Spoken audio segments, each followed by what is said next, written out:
Welcome, Phronesis, to KulturPort, backstage at Jazzahead in Bremen.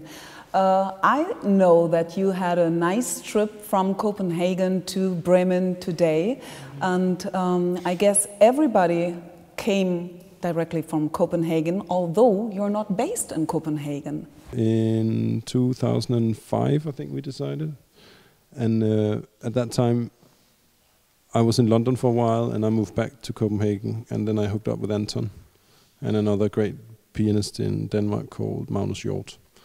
And then after a few years, I moved back to London and did this trio with Ivo. And we tried a few other drummers as well, but then we went back to. So now it's like it was kind of meant to be. It took a while to, but it was. This is how it feels good. With a British pianist, with a Swedish drummer and a Danish bass player. But you represent Denmark here at the Jazzahead. Yeah. So how much do you feel the Danish element in this group, and how much is it like, does it have a place? I don't know. For me, it's very hard to say. I don't really think about it as Danish, but he's got an opinion on it, so I'm just gonna... But your music has kind of got a Nordic quality to it.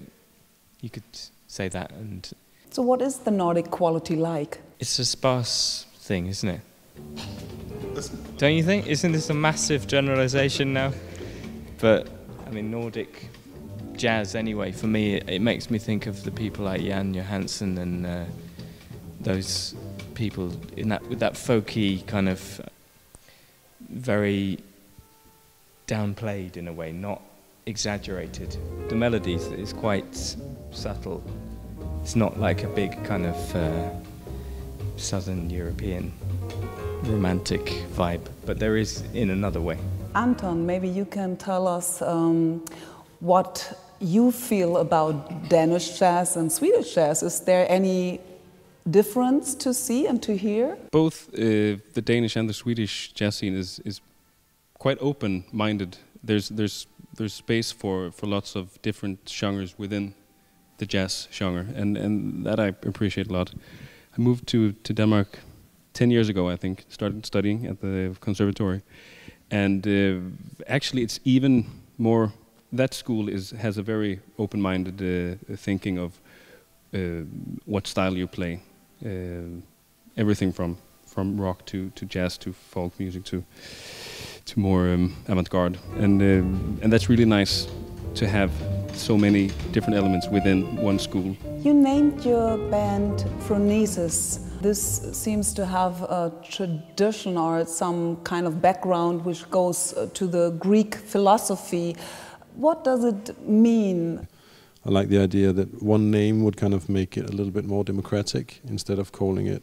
You know how jazz can really suffer from this kind of old man couch syndrome, which is like, what's exactly? But yeah. Oh shit! It's happened so easily. No, but what happens is like you get a guy and his name is like Burrow or something, like a very Danish name, and then he's got a band and it's called Burrow's Band. And it's just like, if you see that on a poster, do you really want to go and hear that? I don't, so I wanted to like give it another identity, and also a name that no one can pronounce. First of all, a name that no one can spell or pronounce, very good. And then secondly, something that would sort of make everyone a little bit more equal in that situation. So it's not just some guy and a trio and, it's like, this is a band, and this is really what it's become. I think even from the beginning when we played, it really sounded like a band.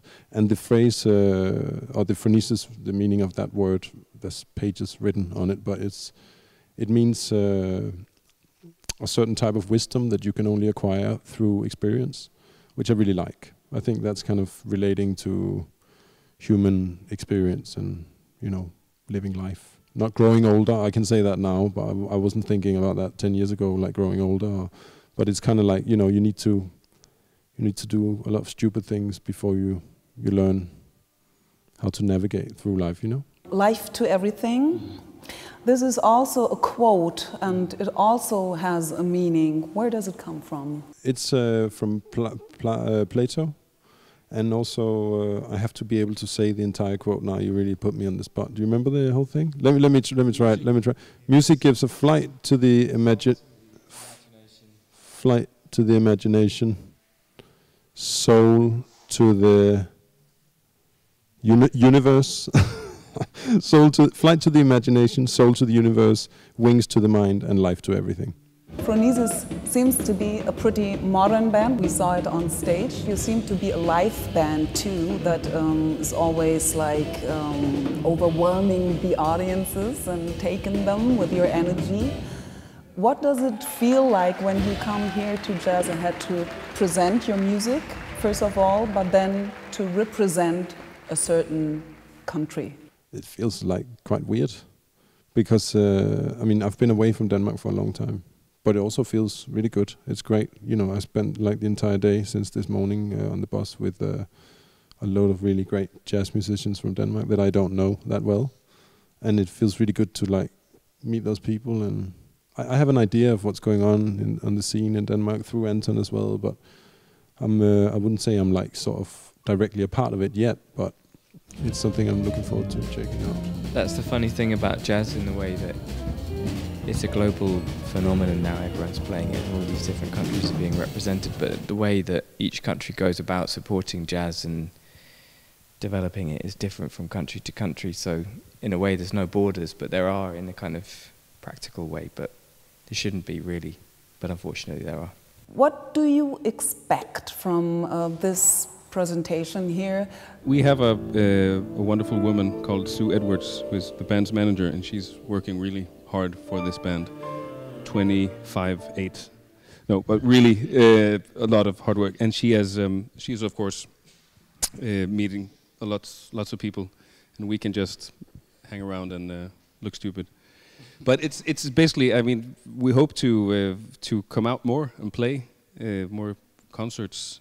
That's basically what it goes in new places. We've been so lucky to visit North America a couple of times, and Australia, and now we're going to South America after the summer for the first time. So, and of course Europe, we've been around a bit, but we're just eager to come out even more and discover new places. I guess most musicians are here for that, just to connect with other musicians, to do collaborations, of course, but also promoters and agents to come out.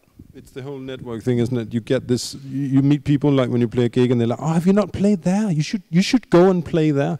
Like the general person's opinion is just, you should totally just go and do that. It's like, but that's not how it works. You know, it's like a whole other thing. You can't just go, I want to play there and I'm a musician, so I am just going to go and play there. You know, if it was like that, it would be very easy. There's a whole network and so many different people involved on all these different levels. So it's about tapping into that and, you know, meeting all the different people that represent all the different places in all the different countries, you know, which is why it's so massive. And 3 days are really packed here for so many people. So we hope we're going to get some fat tours in some new places, right? Thank you, Ivo, Jasper and Anton for being here. Thank you so much. Thanks for having us. Cheers. Thank you.